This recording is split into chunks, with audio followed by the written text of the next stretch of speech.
சாமி எனக்கு ஒரு சின்ன சந்தேகம். என்ன சந்தேகம்? படியலகர் சொல்றீங்களே, நீங்க ஆதியில வந்த பரமகடவுளா இல்ல பாதியில வந்த பரமகடவுளா? அதுல என்ன உனக்கு சந்தேகம்? ஆதியில வந்த பரமகடவுள் படிய சொருவி கோபுரம் விட்டுமா போட்டாரு. ரெண்டாவது வந்த பரமகடவுள் படிய சொருவி தலை வெட்டி போட்டாரு. மூணாவது வந்த பரமகடவுள் கிலோ கணக்குல எடை போட்டாரு. நாலாவது வந்த பரமகடவுள் கம்ப்யூட்டர் முழுமே காட்டாரு.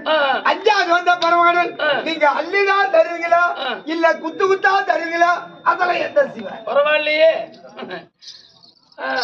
அளவு நிலை வந்து விட்டாயா? படி அளக்கும் சாமி என்று சொன்ன உடனே அளவு நிலை வந்து விட்டாய். படியால் அளக்க முடியாத சாமி நான் கிடையாது. நான் எப்படி படி அளக்கிறேன்? எப்படி? புறங்கையால் படி அளக்கிறேன். புறங்கையால் படி அளந்தேனானால் பள்ளத்திலே தானி நிற்கவன் பணக்காரன், பேட்டிலே தானிக்கவன் ஏழை. ஏறத்தான் உலகை படித்துக் கொண்டு வருகிறேன். சுவாமி, என்னை எப்ப பள்ளத்தில் தர பணக்காரன் ஆசைப்படுறேன். ஆசை வந்துச்சு. அப்படியே நான் பள்ளத்தில்